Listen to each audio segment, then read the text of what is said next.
ابا کو کوئی اعتراض نہیں تھا اور جلد ہی ہم لوگ رشتہ لے کر چاچا کے پاس گئے۔ وہاں رشتہ تو طے ہو گیا مگر ماجدہ کچھ خوش نہیں لگ رہی تھی۔ میں نے اس سے پوچھا کیا ہوا، تم خوش نہیں ہو؟ مگر وہ بات ٹال گئی۔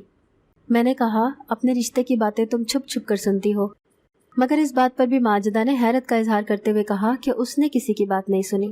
ساتھ ہی کچھ سمجھتے ہوئے اس بات میں سر ہلا دیا اور بولی آپ ساجدہ سے شادی کر لیں۔ میں جو اپنی خوشی اسے سنانے آیا تھا ایک دم سے جھاگ کی مانند بیٹھ گیا۔ وہ کیوں؟ غصے سے میری آواز بلند ہو گئی۔ بس آپ اس سے کر لیں، مجھے آگے پڑھنا ہے ابھی۔ ماجدہ کا لہجہ دو ٹوک تھا۔ آگے پڑھنا ہے تو شادی کے بعد پڑھنا، ابھی یہ شادی ہو جانے دو۔ بڑی مشکل سے ابا کو تمہارے لیے منایا ہے، ورنہ وہ سچ میں ساجدہ سے ہی رشتہ طے کرنا چاہتے تھے۔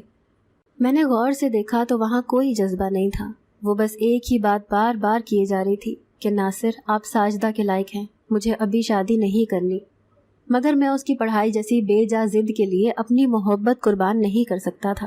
100 لاکھ انکار کے باوجود میں نے اس معاملے میں کوئی قدم پیچھے نہیں ہٹایا۔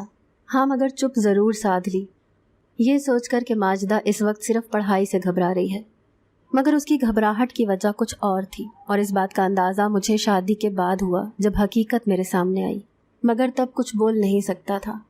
گھر میں شادی کی تیاریاں شروع ہو گئی، مگر حیرت کی بات تھی کہ ساجدہ کی جانب سے ایک دم خاموشی تھی۔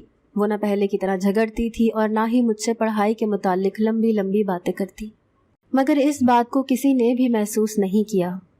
شادی میں صرف ایک دن رہ گیا تھا جب ماجدہ میرے پاس آئی اور کہنے لگی آپ نے اچھا نہیں کیا، جب تایا ابا ساجدہ کے لیے آپ کو منا رہے تھے تو ہاں کر دیتے، مجھ سے شادی کرنی ضروری تھی۔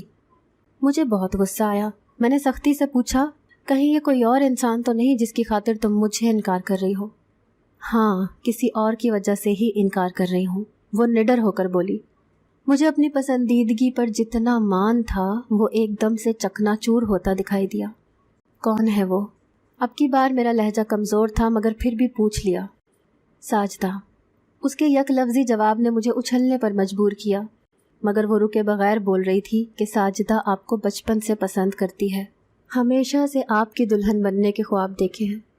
ناصر میں مانتی ہوں وہ نادان ہے، مگر اس کے ساتھ بھی تو ابا کتنی زیادہ زیادتی کرتے ہیں، میں کتنا تنگ کرتی ہوں۔ اس روز جب تایا ابا نے آپ کو ساجدہ کے متعلق بتایا تھا وہ وہیں تھی کمرے کے باہر۔ آپ نے کبھی سوچا وہ پڑھائی کے معاملے میں کیوں آپ کے ارد گرد منڈلاتی رہتی ہے؟ بس یہی وجہ ہے کہ وہ آپ کو بے حد چاہتی ہے۔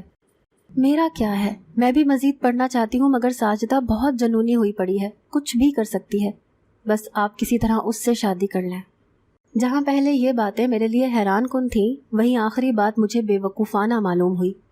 کیسے کر لوں شادی جبکہ میں اسے پسند تک نہیں کرتا؟ ماجدہ مجھے تم سے محبت ہے اور کسی اور کے جنون کی خاطر میں تمہیں چھوڑ کر اپنی زندگی کو مشکل نہیں بنا سکتا۔ باقی رہی بات ساجدہ کی تو یہ تم دونوں کا معاملہ ہے، ویسے بھی بیاہ کر تم میرے گھر آ جاؤ گی تو اسے بھی باپ کا کوئی پیار وغیرہ مل جائے گا۔ میں نے نرمی سے سمجھایا جس کا نتیجہ یہ ہوا کہ بات ماجدہ کے دماغ میں بیٹھ گئی، مگر ابھی بھی اسے بہن کی فکر تھی۔ مگر ناصر وہ بیچاری، اس نے کہنا چاہا مگر میں نے درمیان میں ہی ٹوک دیا کہ بس اب ہماری شادی ہو کر رہے گی، اس لیے مزید اس ٹاپک پہ بات مت کرو۔ اگلے روز ہماری مہندی تھی اور پھر بارات۔ ان دونوں فنکشنز پر میں نے ساجدہ کو ایک مرتبہ بھی نہیں دیکھا۔ مجھے دل میں کچھ لمحوں کے لیے دکھ تو ہوا تھا کیونکہ اس لڑکی کا بھی دل ٹوٹا ہوا تھا، مگر میری حیرت کی انتہا نہ رہی جب میرے ولیمے پر وہ ہنستی مسکراتی انتہائی خوبصورتی سے تیار ہو کر آئی، ساتھ ہی مجھ سے نیک وغیرہ بھی مانگی۔ وہ اس وقت اتنی نارمل تھی کہ مجھے اس کی ذہنی حالت پر شبہ ہونے لگا، کیونکہ عموماً دل ٹوٹنے کے بعد لڑکیاں خود کو کمروں میں بند کر لیتی ہیں، لیکن یہاں معاملہ مختلف تھا۔ میں نے ماجدہ سے پوچھا تو اس نے بھی لا علمی کا اظہار کیا، کیونکہ ساجدہ ایسا کیوں کر رہی ہے کوئی نہیں جانتا تھا۔ وہ لڑکی کبھی بھی چپ کر کے بیٹھنے والوں میں سے نہیں تھی۔ خیر، اسی دوران ہماری شادی کے ہنگامے بھی ختم ہو گئے اور سب واپس نارمل زندگی کی جانب بڑھ گئے۔ میری بھی روٹین ٹف ہو گئی تھی کیونکہ ڈاکٹر بننا جتنا مشکل تھا اسے نبھانا اس سے بھی زیادہ مشکل تھا۔ مجھے لگا تھا زندگی اب ایک دم سے راستے پر آ گئی ہے، مگر اسی دوران ایک اور واقعہ ہوا۔ ایک دم سے ہی ساجدہ کے ہمارے گھر چکر زیادہ بڑھنے لگے۔ پہلے تو ہم نے دھیان نہیں دیا، مگر وہ دن میں اکثر 1-2 مرتبہ آ جایا کرتی تھی اور سارا دن گھر میں اکیلی پھرتی رہتی، یا اگر میں ہوتا تو مجھ سے کچھ سمجھنے لگ جاتی۔ بڑی بہن سے تو مخاطب ہونا وہ گوارا نہیں کرتی تھی، سو اسے سائیڈ پر رکھ کر میرے ابا اماں اور در و دیوار سے اسے بہت لگاؤ تھا۔ ماجدہ اکثر مجھے کہتی کہ ناصر سنبھل کر رہیے گا، مجھے ساجدہ کے ارادے کچھ ٹھیک نہیں لگ رہے۔ میں بن کر پوچھتا کیوں، ایسا کیوں ہے؟ آخر کو بہن ہے تمہاری، اتنی بدگمانی مت کیا کرو۔ مگر وہ کہنے لگی، وہی تو سمجھا رہی ہوں، بہن ہے وہ میری، اس کی فطرت سے میں اچھی طرح واقف ہوں، وہ معاف کرنے والوں میں سے نہیں ہے، اسی لیے احتیاط کریں۔ اب نہ جانے وہ مجھے کس احتیاط کا بول رہی تھی، مجھے سمجھ نہیں آیا، لیکن پھر بھی میں اب ساجدہ سے کم مخاطب ہوتا، مگر وہ پھر بھی جان نہیں چھوڑتی، یہاں تک کہ میں جھنجھلا جاتا۔ ایک روز ساجدہ ڈونگے میں کھیر لائی اور ماجدہ کو پکڑاتے ہوئے روب سے کہنے لگی، اماں نے بھیجی ہے، برتن خالی کر دو۔ اس کے بعد یہ معاملہ رکا نہیں تھا اور روز ہی کچھ نہ کچھ بنا کر لے آتی، اور پہلے پہل تو بڑے روب سے بات کرتی تھی، مگر وقت کے ساتھ ساتھ اس کے رویے میں بہن کے لیے نرمی آتی جا رہی تھی، جو کہ ہم سب کے لیے خوشگوار حیرت کا باعث تھا۔ اب اکثر میں گھر جاتا تو دونوں بہنیں چھوٹی چھوٹی باتیں کر رہی ہوتی تھیں، جو کہ ایک اچھی علامت تھی، یعنی ان کا رشتہ بہتر ہونے والا تھا۔ ایک دن میں ماجدہ کے ساتھ چاچا کے گھر گیا تو ساجدہ گھر پر نہیں تھی۔ ماجدہ نے ماں سے کہا، اماں کیوں تکلف کرتی ہیں، اتنا کچھ بنا کر بھیج دیتی ہیں؟ تو چاچی نے مسکراتے ہوئے کہا، میں کچھ نہیں کرتی، جو کرتی ہے تمہاری بہن کرتی ہے، اسے تمہاری محبت میں کام کرتے دیکھ اچھا لگتا ہے تو میں نہیں روکتی، کہتی ہوں اچھا ہے، اسے احساس تو ہو، ورنہ مجھے لگا تھا ساری عمر اس نے احساس سے آری ہی رہنا ہے۔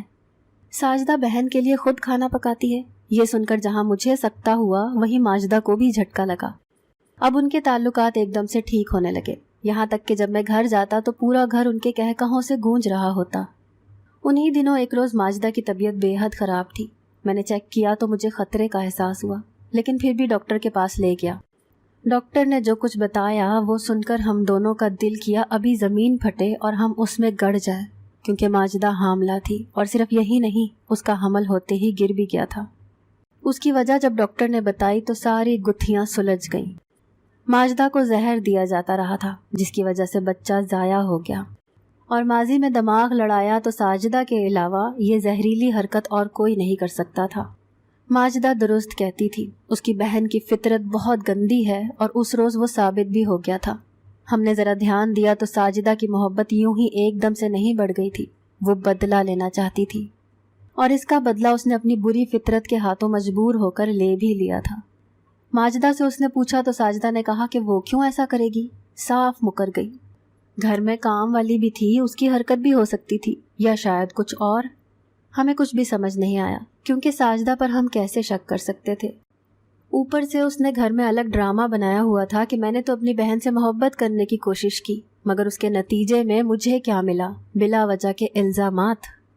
ایک تو میں نے سب دوریاں ختم کرنے کی کوشش کی، الٹا مجھے ہی اپنی بہن کی خوشیوں کا قاتل گردان دیا گیا، سو اس بات کو نہ چاہتے ہوئے بھی نظر انداز کر دیا گیا۔ لیکن یہی ہماری زندگی کی سب سے بڑی بھول تھی، کیونکہ اس زہر کی وجہ سے میری بیوی دوبارہ کبھی حاملہ نہیں ہو سکتی تھی۔ یہ بات مجھے ڈاکٹر نے بتا دی تھی، جو کہ میں نے ماجدہ کو نہیں بتائی۔ میں نہیں چاہتا تھا کہ وہ کسی بات کی وجہ سے پریشان ہو۔ اسی طرح ہماری شادی کو 5 سال ہو گئے، اس دوران ہماری کوئی اولاد نہیں ہوئی۔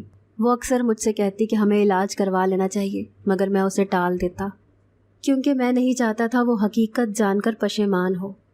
اسی دورانیے میں ساجدہ کی شادی بھی ہو گئی، اور وہ بھی کسی اور سے نہیں بلکہ میرے چھوٹے بھائی واصف سے۔ میں نے اماں ابا کو منع کیا تھا، مگر واصف کی خواہش تھی کہ وہ شادی صرف اور صرف ساجدہ سے ہی کرے گا۔ اس کے لیے اس نے پہلے ہی الگ گھر بنوا کر رکھا تھا۔ ہم سب چپ کر گئے، کیونکہ اگر کوئی سب کچھ دیکھنے کے بعد بھی کنویں میں گرنا چاہے تو اسے بچایا نہیں جاتا، چپ کر کے راستے سے ہٹا جاتا ہے۔ سو ہم نے بھی وہی کیا اور واصف کی شادی کروا دی۔ وہ اپنے گھر میں خوش تھا یا نہیں، اس کا ہمیں کوئی علم نہیں تھا، کیونکہ اس زہر والے واقعے کے بعد ماجدہ یا میں نے ساجدہ سے مکمل طور پر قطع تعلق کر لیا تھا، لیکن نہیں جانتے تھے کہ ایک اور مصیبت زندگی میں آنے والی ہے۔ اگر مجھے علم ہوتا کہ میری بیوی میری پیٹھ پیچھے ایسا ویسا کچھ کرتی ہے تو میں کبھی بھی برداشت نہیں کرتا، مگر یہی مسئلہ تھا کہ اگر ماجدہ مجھ سے سچ میں محبت کرتی تو مجھے اکیلا کیوں چھوڑتی۔